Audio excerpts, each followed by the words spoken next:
friends, welcome back. I'm Christina, the manager of the Pacific Beach Library. Thank you for joining me for day 16, or let's call it sweet 16 of our read along together of Mark Twain's Roughing It. Let's see, today we will start with some tea, and I'm still doing my fancy little talking about the tea workshop I did last week. So today's tea that I'm enjoying is a 88th night shin cha. I looked up shin cha. This is a Japanese green tea, and shin cha literally just means new tea. And when the gentleman who was talking about this tea said the reason it's called 88th night shin cha, let me look at my notes again so I can be sure about this. He said it was harvested on the 88th night of spring. Ooh. So it's a special tea, and the way they describe it is, I'll be honest, of all the teas that came in the pack for this thing, this was the one that I was a little worried about trying because it just sounded a little odd. The description of it is, this tea has an intensely fresh, grassy, asparagus aroma. The steeped cup brings to mind sweet seaweed and cooked vegetables. It also has a distinct floral quality like honeysuckle or lilac. So actually trying this tea, it has a beautiful light green color to it. Sorry, the camera it almost looks yellow, but believe me, it is a light green. And he had commented the tea master, I guess would be, was commenting about how Japanese tea in particular often will have a slightly cloudy look to it. And he was commenting on how partially because the tea is made of smaller particles, like compared to you can kind of see it has little tiny shredded bits, as opposed to like yesterday's tea, which was white tea leaves, and it had really larger leaves that were dried. And when they opened up, they kind of opened in these large, you could see the leaves, versus this, to me, it looks kind of like the greens. It looks like greens. Now, another interesting little tidbit about the tea, though, he was saying that it's a good idea when you're using fresh teas like this, fresh loose leaf teas, to reuse the tea, to steep them again. And he was saying some teas, you can go as many as 4 or 5 brews off the batch of leaves. He was saying he recommended for most of them 2 or 3 times. For this one, he said 2 or 3 times. And then what he said was after you've brewed it your 2 or 3 times, you can actually use the tea leaves to eat. He said you could put a little bit of soy sauce on them and then just eat them. I had not tried that before. After the workshop on Saturday, and that one I did a little tiny bit of, just a small bit of tea leaves. And so I did try it with a little bit of soy sauce, and it was good. I was surprised. Just to see if it only applied to green tea leaves or not, I did also try putting a little bit of soy sauce on the Baimudan tea leaves, the white tea. Not good. And I'm not sure if it's because it was just the texture of the tea leaves, like because that one had a bit more of the stems on it, or if it was actually the flavor, but either way, not good. But it was surprisingly good with the 88th night shin cha, and now it's made me curious to see if I have some other green tea at home, if it would be good with seaweed to eat it on, or good with a touch of soy sauce to eat it on my rice after I've used it for tea. So if you want to give a try doing that, that could be fun. Now, it really does have an asparagus taste. I'm glad they put that into the description because it sounded so odd to me. But I remember when I first tried it on Saturday, I was like, there's some flavor and I can't quite taste it. And I was like, oh yeah, it's asparagus. And it's such a weird thing to taste in the tea. Or I found it weird because it was unexpected. But it smells, yeah, it really does smell like asparagus.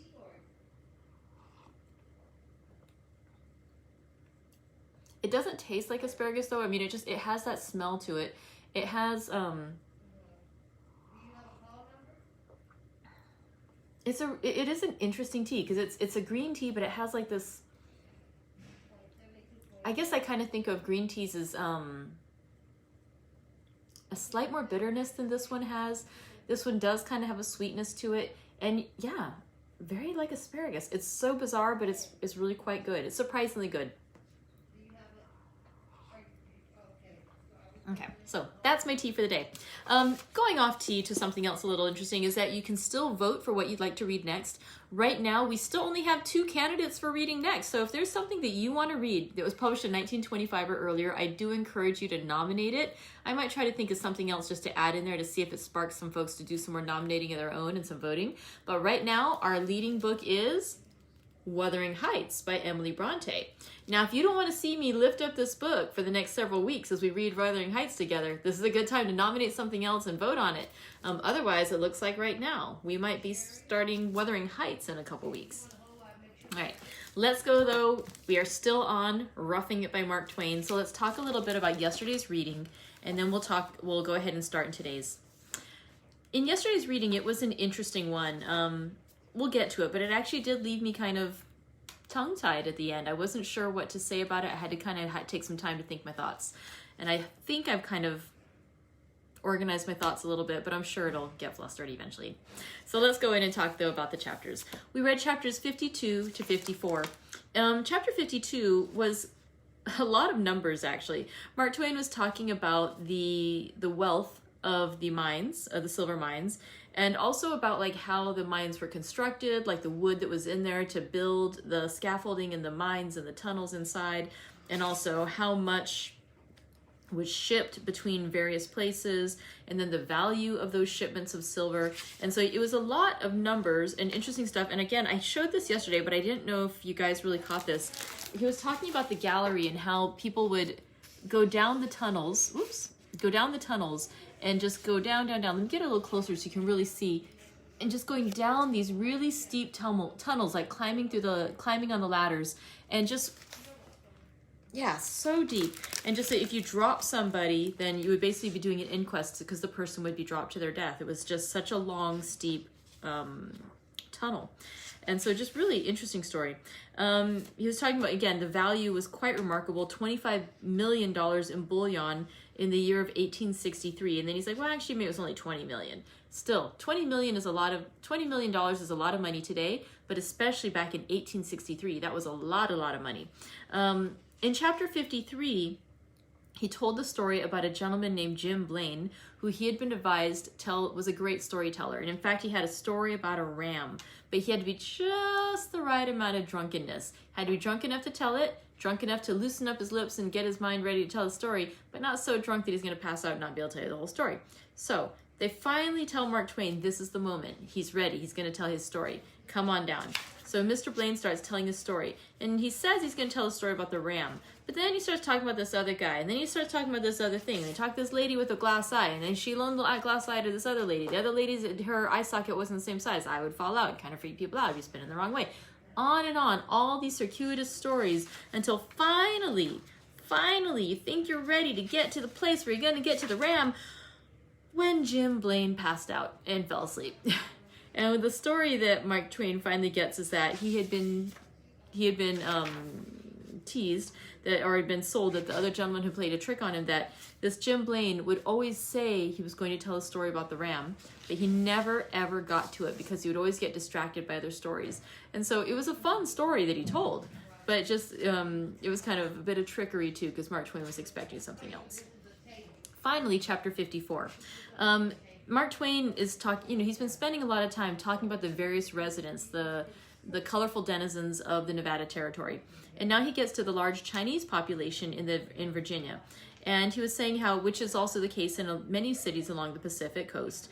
And he's saying they're a harmless race. And it starts out, we've talked a few times about race and about some of the things that are, perhaps he didn't mean them to be offensive, that there were things at the time, but they're kind of like, oh, you kind of cringe a little as you read them now as a modern reader. So he starts out saying they're a harmless race when white men either let them alone or treat them no worse than dogs. In fact, they're entirely harmless anyhow, for they seldom think of resenting the vilest insults or the cruelest injuries. So I'm thinking like, oh no, he's making comparisons to Chinese people and dogs. This is really painful. The chapter goes on. He talks more and more about specific things about, often the Chinese were involved in the laundry industry. Often there were times when they were helping with household work. There were times when, he talks about different companies and how certain things were used, certain laws were manipulated to try to hinder Chinese immigration, including things like trying to compel every incoming Chinese person to be vaccinated on the wharf and to pay a large fee of $10 for that. And they're saying how few importers of Chinese would want to do that, so the lawmakers thought it would be a heavy blow to Chinese immigration. And so, he's sort of laying out these things. Then he does an excerpt from a story that he had published back when he was a reporter for the Enterprise, and it's talking about like visiting these Chinese people in the local Chinatown in the Nevada territory. And again, first I was like, oh no, this is gonna get bad and cringy. But surprised me rather was at the end of the chapter, he concludes by saying no true Californian gentleman or lady would ever abuse or oppress a Chinese person, a Chinaman as he puts it, under any circumstances, an explanation that seems to be much needed in the East. Only the scum of the population would do it. And I guess what struck me was that in this time right now when we're reading stories in the news about specifically Chinese Americans getting, being beat or being abused, and it just felt a little too prescient almost, that, or that kind of disappointing in a way, that 150 years after Mark Twain wrote this story, we're still having to say that no person of quality, no gentleman or lady would ever abuse a Chinaman or whatever is the group that you're thinking is somebody different from you under any circumstances. An explanation that seems to be much needed in, as he says, in the East, and I assume he means the East Coast where Asian Americans were less common, and so you didn't know them as much, but just this idea that we need to tell people you really shouldn't treat somebody differently as less. And only the scum of the population would do it. And it's like, yeah, Mark Twain, in this one, I actually really do agree with you on your assessment. Like, it was just a really, I didn't expect it, because I think I've spent a lot of these chapters, like I said, cringing several times. Like, he's used the N-word a lot. It's really uncomfortable having to read it sometimes. And I guess I've said several times, it's a reflection of the time, that was language that was used at the time, and that was, I'm sure it had to be seen as insulting even then, or maybe it wasn't. I should do a little more research, but perhaps Mark Twain, even in that too, is just using the language of the time, and just, really feeling like any person of quality would not abuse or oppress somebody, a Chinaman or whatever is the other group, I would think. Only the scum of the population. So thank you, Mark Twain, for saying that. Raising my glass. Okay. Today we're going to read 3 more chapters 55 through 57 of Roughing It by Mark Twain. Let's go get started with chapter 55. That was less articulate than I wanted it to be. I'm so sorry, but just when you get emotional sometimes, it's hard to find the right words, but the reading what he wrote did strike a chord with me, and it was beautifully written, but it was also just terrible that we still have to read that and go, yeah, why is that a lesson we haven't learned yet, 150 years after he wrote it?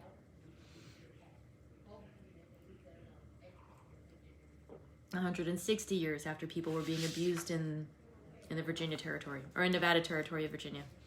Okay, chapter 55, let's move on. I began to get tired of staying in one place so long. There was no longer satisfying variety in going down to Carson to report the proceedings of the legislature once a year, and horse races and pumpkin shows once in 3 months. They had got to raising pumpkins and potatoes in Washoe Valley, and of course one of the first achievements of the legislature was to institute a $10,000 agricultural fair to show off $40 worth of those pumpkins in. However, the territorial legislature was usually spoken of as the asylum. I wanted to see San Francisco. I wanted to go somewhere. I did not know what I wanted. I had the spring fever and wanted a change principally, no doubt. Besides, a convention had framed a state constitution. 9 men out of every 10 wanted an office. I believed that these gentlemen would treat the moneyless and the irresponsible among the population into adopting the constitution, and thus well nigh killing the country. It could not well carry such a load as a state government, since it had nothing to tax that could stand a tax, for undeveloped minds could not, and there were not 50 developed ones in the land. There was but little realty to tax, and it did seem as if nobody was ever going to think of the simple salvation of inflicting a money penalty on murder. I believed that a state government would destroy the flush times, and I wanted to get away. I believed that the mining stocks I had on hand would soon be worth $100,000, and thought if they reached that before the Constitution was adopted, I would sell out and make myself secure from the crash the change of government was going to bring. I considered $100,000 sufficient to go home with decently, though it was but a small amount compared to what I had been expecting to return with. I felt rather downhearted about it, but I tried to comfort myself with the reflection that with such a sum I could not fall into want. About this time, a schoolmate of mine, whom I had not seen since boyhood, came tramping in on foot from Reese River, a very allegory of poverty.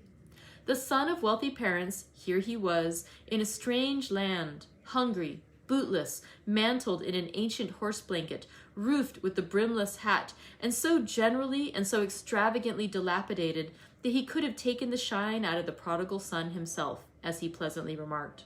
He wanted to borrow $46, 26 to take him to San Francisco, and 20 for something else, to buy some soap with maybe, for he needed it. I found I had but little more than the amount wanted in my pocket, so I stepped in and borrowed $46 of a banker on 20 days' time without the formality of a note, and gave it to him, rather than walk half a block to the office where I had some specie laid up. If anybody had told me that it would take me 2 years to pay back that $46 to the banker, for I did not expect it of the prodigal and was not disappointed, I would have felt injured, and so would the banker. I wanted a change. I wanted variety of some kind. It came. Mr. Goodman went away for a week and left me the post of chief editor. It destroyed me. The first day, I wrote my leader in the forenoon. The second day, I had no subject and put it off till the afternoon. The third day, I put it off till evening and then copied an elaborate editorial out of the American Encyclopedia, that steadfast friend of the editor all over this land.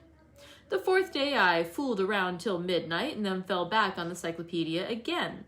The fifth day, I cudgeled my brain till midnight and then kept the press waiting while I penned some bitter personalities on 6 different people. The sixth day, I labored in anguish till far into the night and brought forth nothing. The paper went to press without an editorial. The 7th day, I resigned. On the 8th, Mr. Goodman returned and found 6 duels on his hand. My personalities had borne fruit. Nobody, except he has tried it, knows what it is to be an editor. It is easy to scribble local rubbish with the facts all before you. It is easy to clip selections from other papers. It is easy to string out a correspondence from any locality. But it is unspeakable hardship to write editorials. Subjects are the trouble, the dreary lack of them, I mean. Every day it is drag, drag, drag. Think and worry and suffer. All the world is a dull blank, and yet the editorial columns must be filled. Only give the editor a subject and his work is done. It is no trouble to write it up, but fancy how you would feel if you had to pump your brains dry every day in the week, 52 weeks in the year. It makes one low-spirited simply to think of it. The matter that each editor of a daily paper in America writes in the course of a year would fill from 4 to 8 bulky volumes like this book. Fancy what a library an editor's work would make after 20 or 30 years' service. Yet people often marvel that Dickens, Scott, Bulwer, Dumas, etc. have been able to produce so many books. If these authors had wrought as voluminously as newspaper editors do, the result would be something to marvel at indeed. How editors can continue this tremendous labor, this exhausting consumption of brain fiber, for their work is creative and not a mere mechanical laying up of facts, like reporting. Day after day and year after year is incomprehensible. Preachers take 2 months' holiday in midsummer, for they find that to produce 2 sermons a week is wearing in the long run. In truth, it must be so, and is so. And therefore, how an editor can take from 10 to 20 texts and build upon them from 10 to 20 painstaking editorials a week and keep it up all the year round is farther beyond comprehension than ever. Ever since I survived my week as editor, I have found at least one pleasure in any newspaper that comes to my hand. It is in admiring the long columns of editorial and wondering to myself how in the mischief he did it.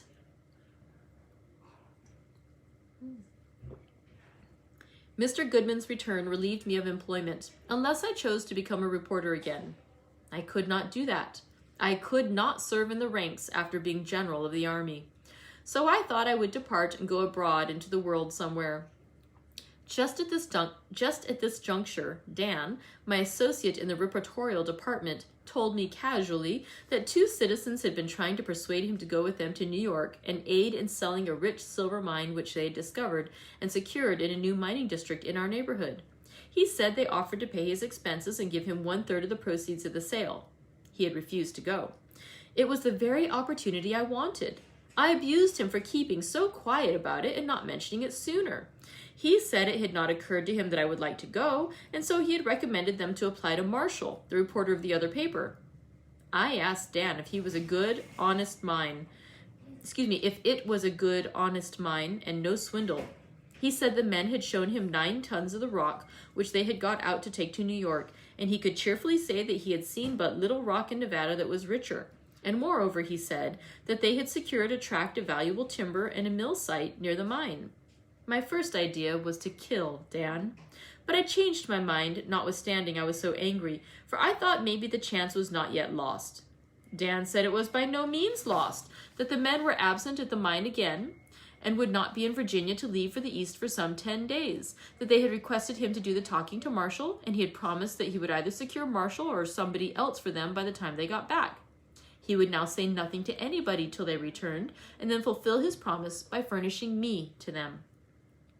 It was splendid. I went to bed all on fire with excitement, for nobody had yet gone east to sell a Nevada silver mine, and the field was white for the sickle.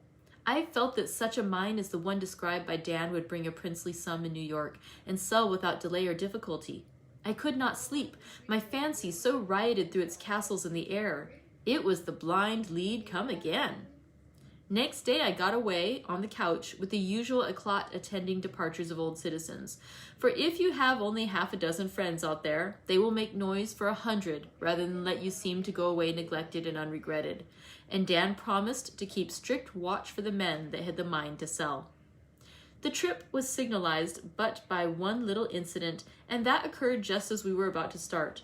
A very seedy-looking vagabond passenger got out of the stage a moment to wait till the usual ballast of silver bricks was thrown in. He was standing on the pavement when an awkward express employee, carrying a brick weighing 100 pounds, stumbled and let it fall on the bummer's foot. He instantly dropped on the ground and began to howl in the most heartbreaking way. A sympathizing crowd gathered around and were going to pull his boot off, but he screamed louder than ever, and they desisted. Then he fell to gasping, and between the gasps ejaculated, "Brandy! For heaven's sake, brandy!" They poured half a pint down him, and it wonderfully restored and comforted him. Then he begged the people to assist him to the stage, which was done. The express people urged him to have a doctor at their expense, but he declined, and said that if he only had a little brandy to take along with him to soothe his paroxysms of pain when they came on, he would be grateful and content. He was quickly supplied with 2 bottles, and we drove off.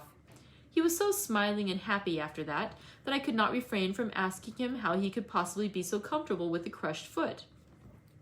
"Well," said he, "I haven't had a drink for 12 hours, and hadn't a cent to my name. I was most perishing, and so when that duffer dropped that 100-pounder on my foot, I see my chance. Got a cork leg, you know." And he pulled up his pantaloons and proved it.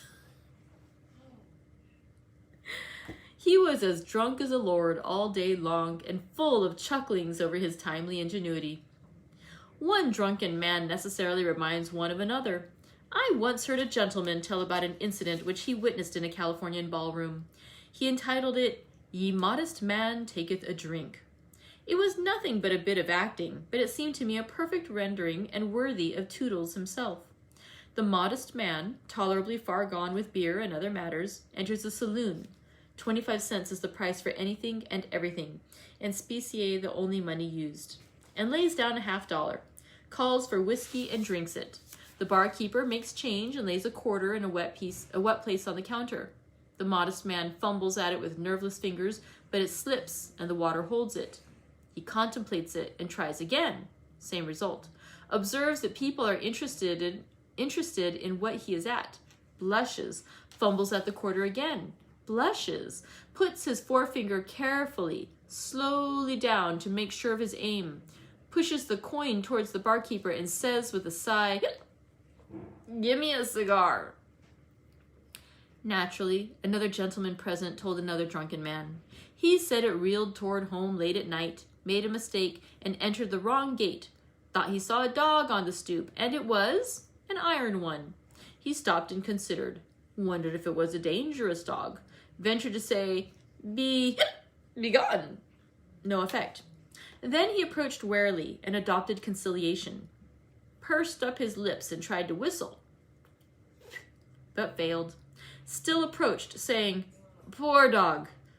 Doggy, doggy, doggy. Poor doggy dog." Got up on the stoop, still petting with fond names, till master of the advantages. Then exclaimed, "Leave, you thief!" Planted a vindictive kick in his ribs, and went head over heels overboard, of course. A pause, a sigh or two of pain, and then a remark in a reflective voice. "Awful solid dog. What could he been eatin'? Rocks, p'raps. Such animals is dangerous. That's what I say. They're dangerous. If a man wants to feed a dog on rocks, let him feed on rocks. That's all right. But let him keep him at home, not have him laying around promiscuous where people's liable to stumble over him when they ain't noticing." It was not without regret that I took a last look at the tiny flag. It was 35 feet long and 10 feet wide, fluttering like a lady's handkerchief from the topmost peak of Mount Davidson, 2,000 feet above Virginia's roofs, and felt that doubtless I was bidding a permanent farewell to a city which had afforded me the most vigorous enjoyment of life I had ever experienced. And this reminds me of an incident which the dullest memory Virginia could boast of at the time it happened. And this reminds me of an incident which the dullest memory Virginia could boast at the time it happened, must vividly recall at times till its possessor dies. Late one summer afternoon, we had a rain shower. That was astonishing enough in itself to set the whole town buzzing, for it only rains during a week or 2 weeks in the winter in Nevada, and even then not enough at a time to make it worthwhile for any merchant to keep umbrellas for sale. But the rain was not the chief wonder. It only lasted 5 or 10 minutes. While the people were still talking about it, all the heavens gathered to themselves a dense blackness as of midnight. All the vast eastern front of Mount Davidson, overlooking the city, put on such a funereal gloom that only the nearness and solidity of the mountain made its outlines even faintly distinguishable from the dead blackness of the heavens they rested against. This unaccustomed sight turned all eyes towards the mountain, and as they looked, a little tongue of rich golden flame was seen waving and quivering in the heart of the midnight, away up on the extreme summit. In a few minutes, the streets were packed with people, gazing with hardly an uttered word at the one brilliant mote in the brooding world of darkness. It flicked like a candle flame and looked no larger. But with such a background, it was wonderfully bright, small as it was. It was the flag. Though no one suspected it at first, it seemed so like a supernatural visitor of some kind, a mysterious messenger of good tidings, some were fain to believe. It was the nation's emblem transfigured by the departing rays of a sun that was entirely palled from view. And on no other object did the glory fall in all the broad panorama of mountain ranges and deserts, not even upon the staff of the flag, for that, a needle in the distance at any time, was now untouched by the light and undistinguishable in the gloom. For a whole hour the weird visitor winked and burned in its lofty solitude, and still the thousands of uplifted eyes watched it with fascinated interest. How the people were wrought up! The superstition grew apace that this was a mystic courier come with great news from the war. The poetry of the idea excusing and commending it, and on it spread from heart to heart, from lip to lip, and from street to street, till there was a general impulse to have out the military and welcome the bright waif with a salvo of artillery. And all that time, one sorely tried man, the telegraph operator sworn to official secrecy, had to lock his lips and chain his tongue with a silence that was like to rend them. For he, and he only, of all the speculating multitude, knew the great things the sinking sun had seen that day in the east, Vicksburg fallen, and the Union arms victorious at Gettysburg. But for the journalistic monopoly that forbade the slightest revealment of Eastern news till a day after its publication in the California papers, the glorified flag on Mount Davidson would have been saluted and resaluted that memorable evening as long as there was a charge of powder to thunder with. The city would have been illuminated, and every man that had any respect for himself would have got drunk, as was the custom of the country on all occasions of public moment. Even at this distant day, I cannot think of this needlessly marred supreme opportunity without regret. What a time we might have had.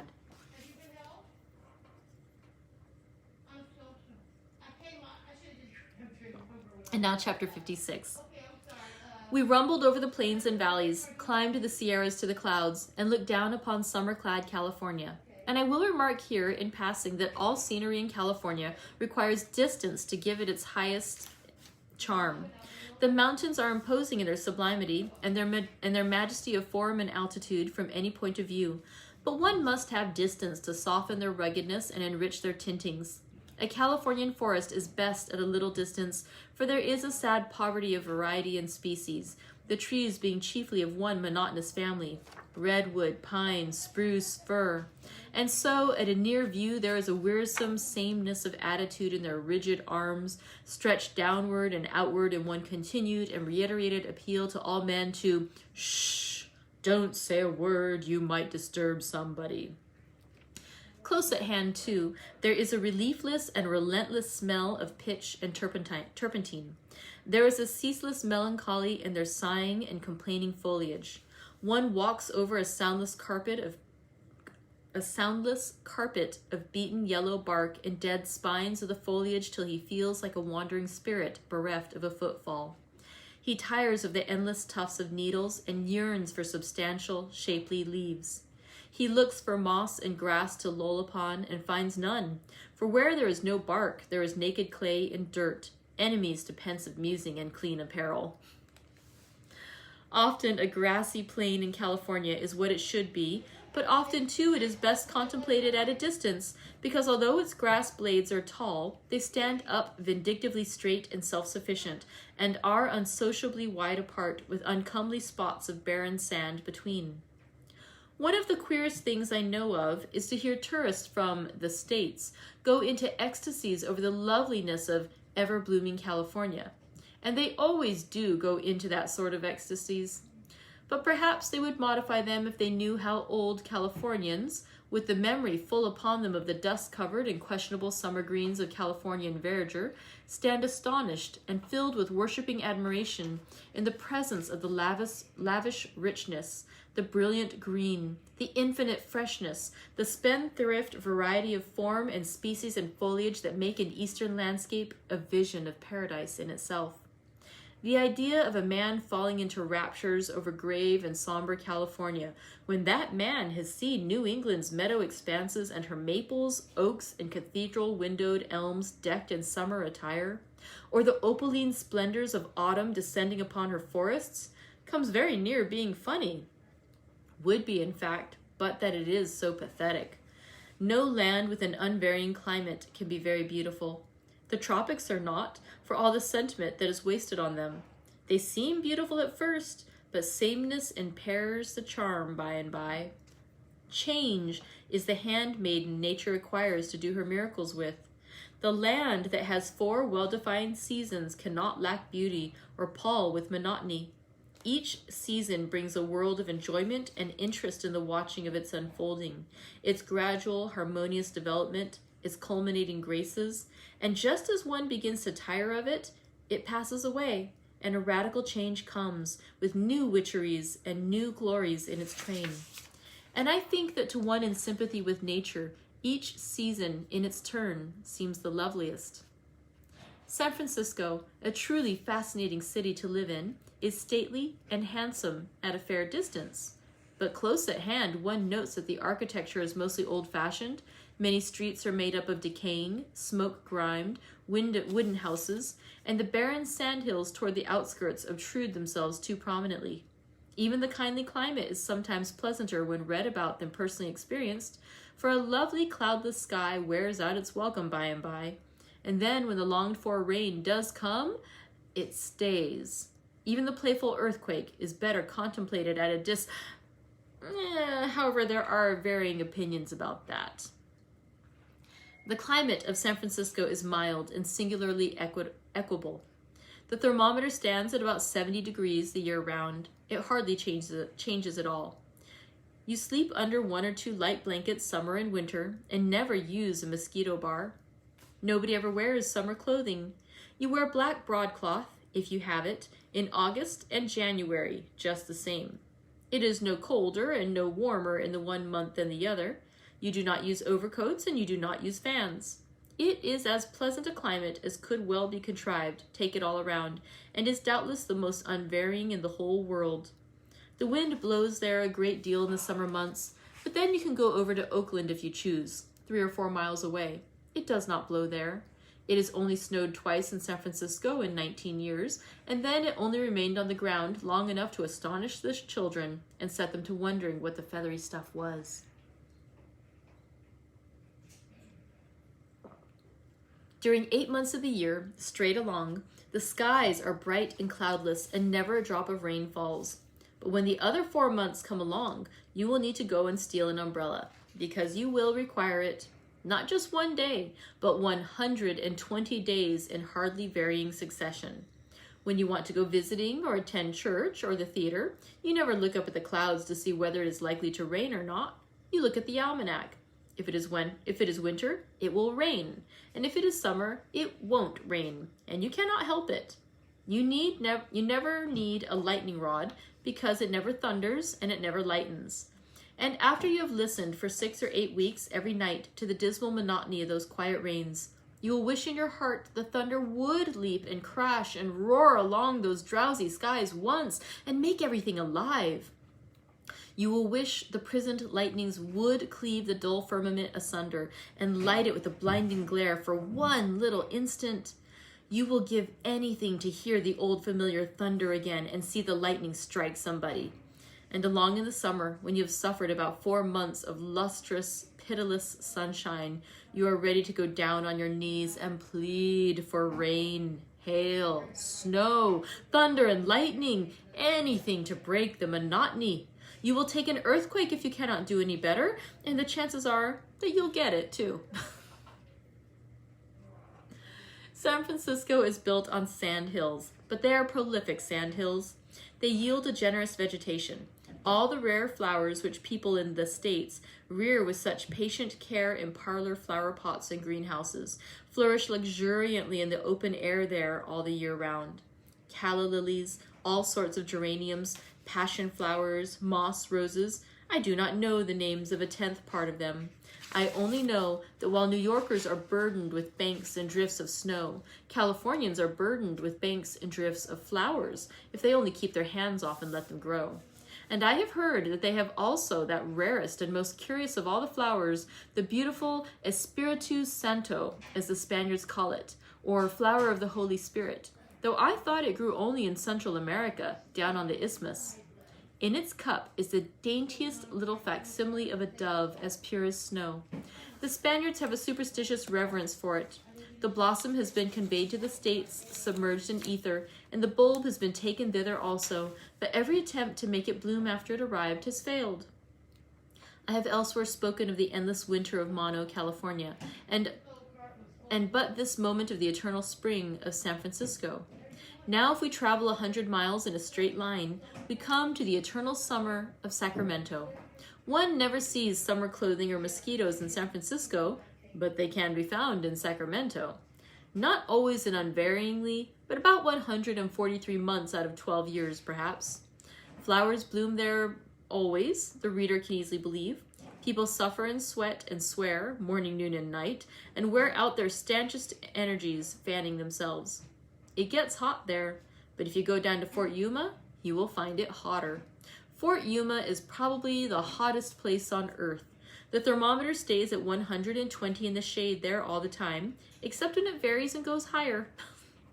It is a U.S. military post, and the occupants get so used to the terrific heat that they suffer without it.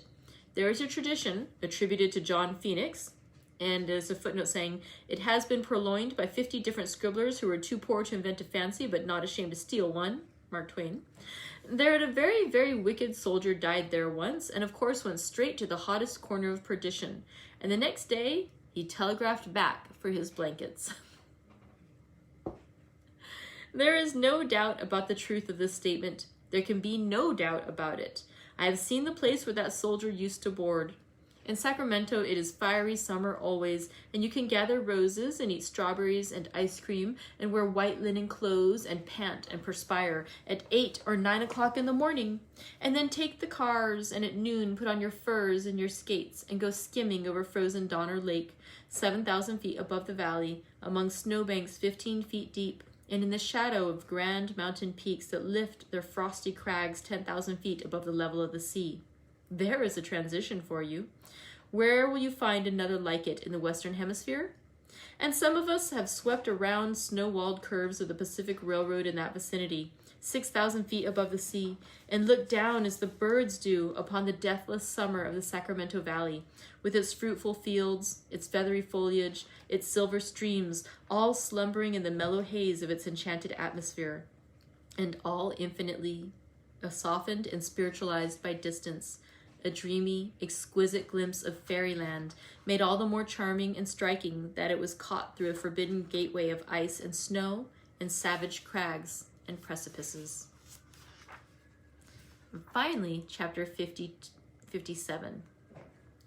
It was in this Sacramento Valley, just referred to, that a deal of the most lucrative of the early gold mining was done, and you may still see in places its grassy slopes and levels torn and guttered and disfigured by the avaricious spoilers of 15 and 20 years ago. You may see such disfigurements far and wide over California, and in some such places where only meadows and forests are visible, not a living creature, not a house, no stick or stone or remnant of a ruin, and not a sound, not even a whisper to disturb the Sabbath, to disturb the Sabbath stillness.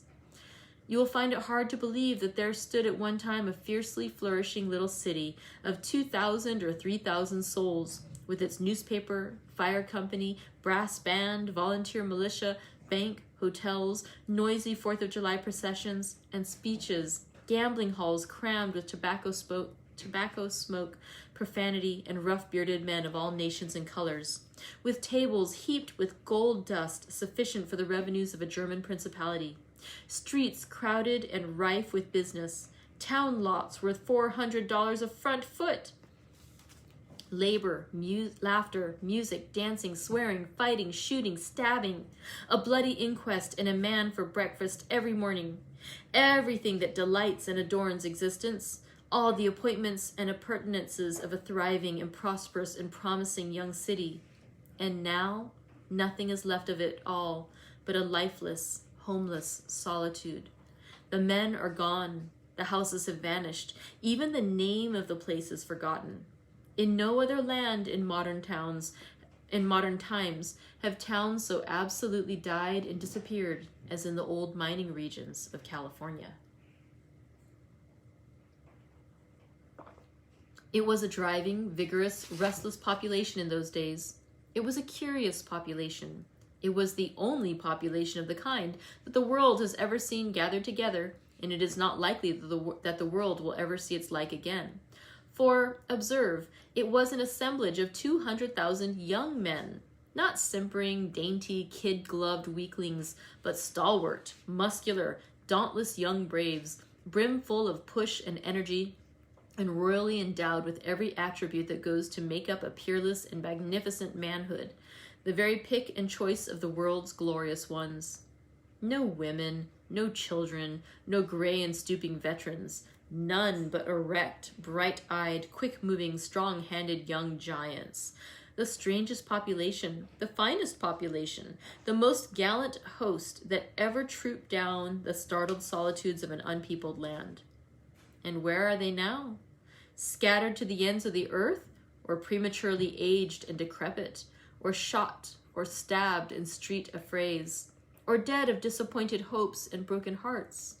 All gone, or nearly all, victims devoted upon the altar of the golden calf, the noblest holocaust that ever wafted its sacrificial incense heavenward. It is pitiful to think upon. It was a splendid population, for all the slow, sleepy, sluggish-brained sloths stayed at home.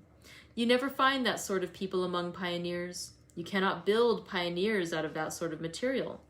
It was that population that gave to California a name for getting up astounding enterprises and rushing them through with a magnificent dash and daring, and a recklessness of cost or consequences which she bears unto this day. And when she projects a new surprise, the grave world smiles as usual and says, well, that is California all over. But they were rough in those times. They fairly reveled in gold, whiskey, fights, and fandangos, and were unspeakably happy.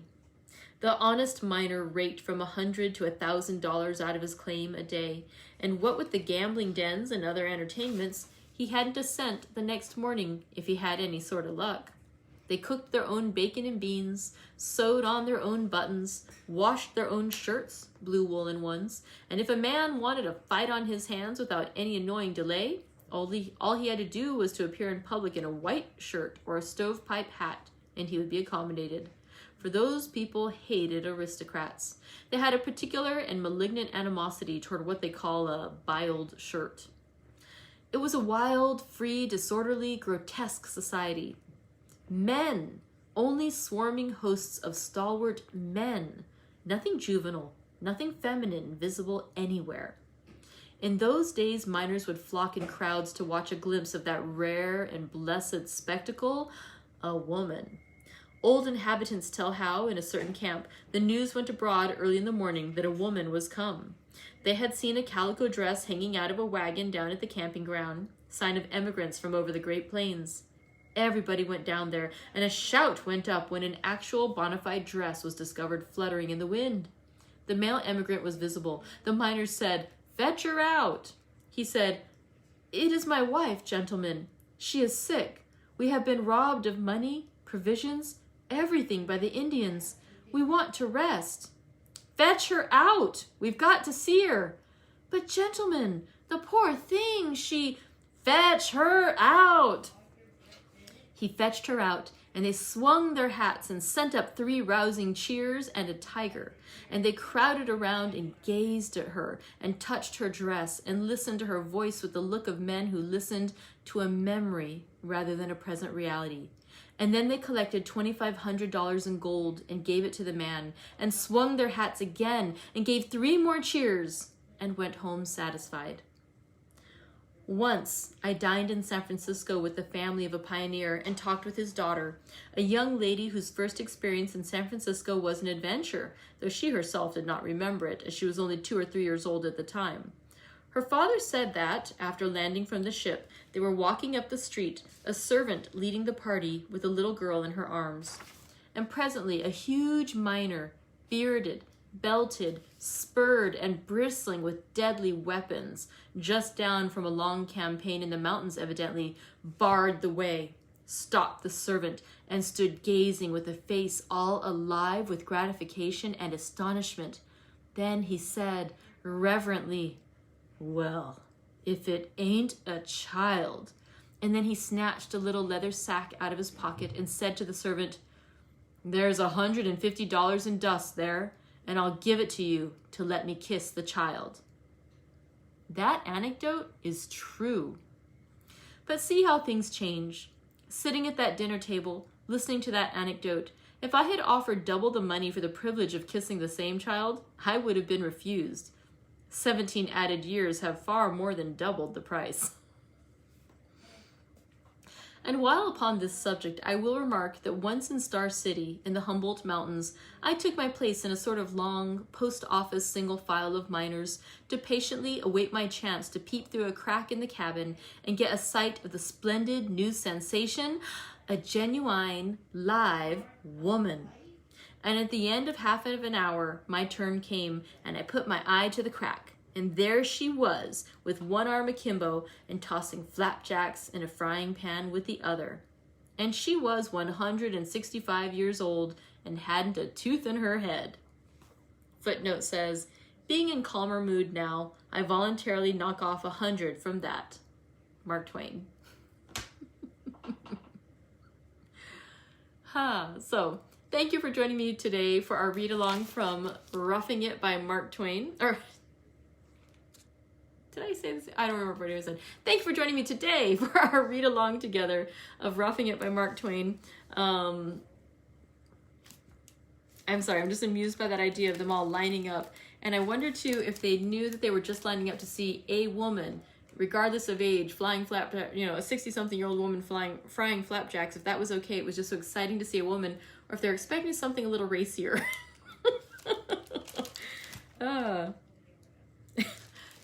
Either way, thank you very much for joining me today. I hope we have a wonderful, wonderful rest of your day, that your tea is lovely, and that I will see you tomorrow for more reading. Bye, friends.